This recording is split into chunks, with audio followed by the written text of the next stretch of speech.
I'm here with the masterpiece, Chris Masters. Chris, thank you very much for taking the time out of your day to do this interview with me. It's a pleasure being here in New Zealand. Nice to meet you. Nice to meet you too. So is this your first time out to this part of the world? Yeah. I've been to Australia before, but never in New Zealand. Okay. Ever. When did you come to Australia last? Besides this weekend, of course. It was about a year and a half ago, Perth, Australia. Oh, yeah. Was that with WWE? Yes, it was a tour that consisted of, we went to Bangkok, Thailand, Singapore, and then the last night was in Perth, Australia. Worked the Nature Boy. Oh. Yeah, good match. Big match. Oh, yeah. How's your schedule this time compared to being on a WWE tour? It's been a lot more relaxed as far as with WWE, it's every day. Every day, next town, next city, next country sometimes. With this specific tour, and I was in Europe before this actually. I've been on tour all month, but it's been great. But I've had a lot more time to be able to see, I've about 3 extra days in Perth outside of the show day. I had 2 extra days in Adelaide outside of the show day. In Sydney, I had 1 extra day, and that just doesn't happen with the WWE's schedule. So it's been cool. I've been able to get out in every place and see the nightlife and do some touristy stuff, go to the gym, everything. So it's been it's a good schedule. And, even today I'll have some free time, so that's awesome. Get my workout in. Yeah. Right. You started wrestling at such a young age. When did you decide that you wanted to be a pro wrestler? When I turned 16, I decided, because it was basically the only thing I liked, or the only thing I loved, for that matter. You know what I mean? I just read wrestling magazines through first and second period, and eventually I just kind of figured maybe this is what I should do. Fair enough. Yep. In your career in WWE, you've been involved in some historic matches. You had the Elimination Chamber at New Year's Revolution. You've been in a Royal Rumble. Wrestled at WrestleMania. What's been your favourite match that you've had in your career? Definitely the one with WrestleMania was cool, but getting to work with Shawn Michaels was really cool. Like that being my first, kind of program or feud.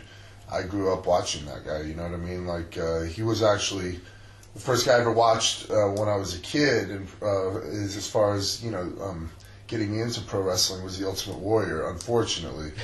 But, after he had come and gone, and then finally eventually left, I started appreciating Shawn Michaels' work as a heel, and, followed him throughout, basically, all the way up into my teens until, I eventually got into the business myself. So, it was very fulfilling working him, Rick, all these guys before they retire, you know what I mean? Because, some people will never get to say they got to work the person that they grew up emulating or grew up, putting on that pedestal. Definitely. All right, so talking to Chris Masters, the fan, for a moment, what's your favourite match that you've seen?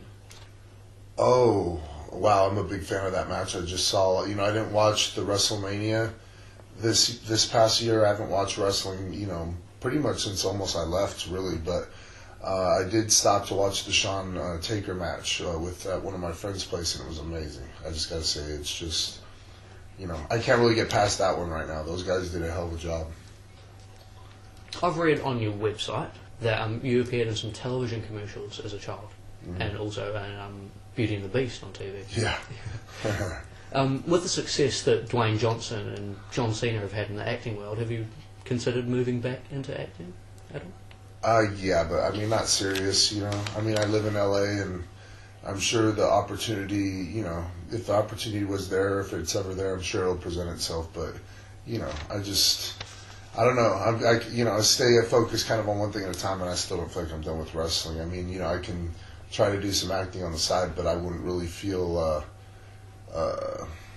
what am I looking for?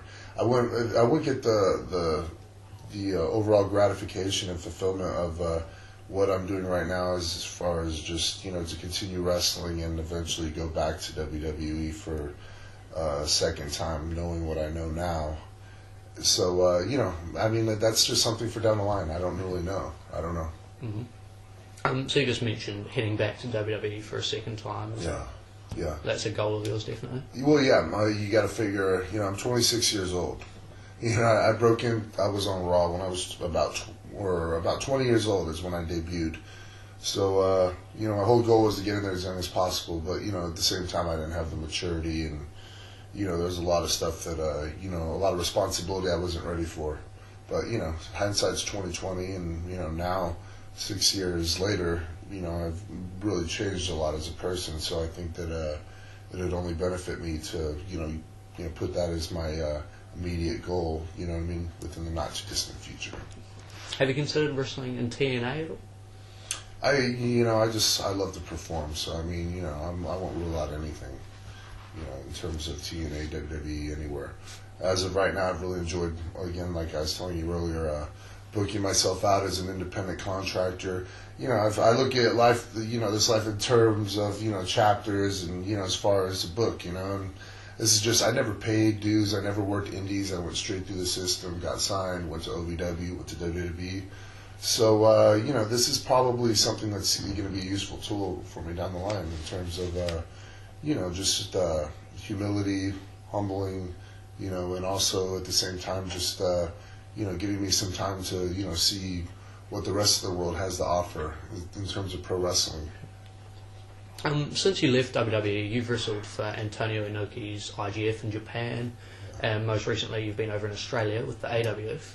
Yeah. How do you find the different international crowds compare? What are the fans like?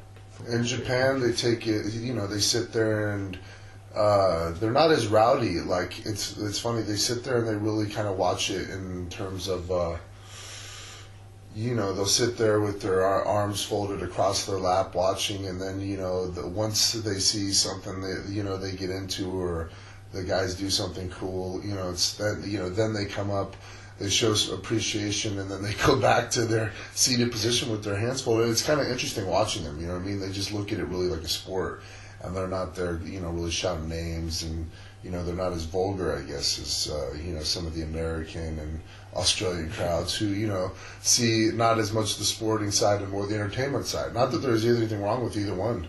I find them both interesting. I guess I'm a little more used to the vulgar, more vocal American, style of wrestling fans.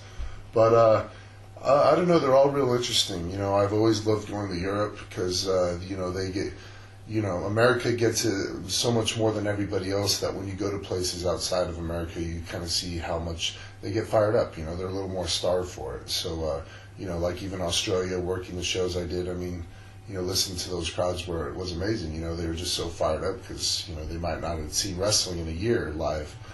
And, so I'll definitely say that, those are, working outside the U.S. can be really fun. How do you get yourself in the right zone before a big match? Do you have any backstage rituals and things like that? At this point now, I just get warm. I got some bands, and I never had any injuries till the last, or any serious injuries really, till the last year and a half. And in the last year and a half, I dislocated my elbow in my last WWE match. Actually, it's gonna be out 4 months.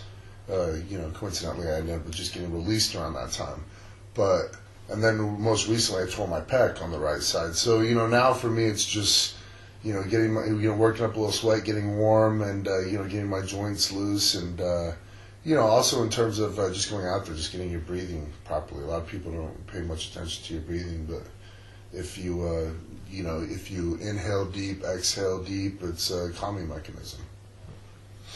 And finally, what can fans expect to see from you this Thursday at NZWPW Power Play 6? Oh, I don't really know necessarily. I think it's definitely going to be a good show.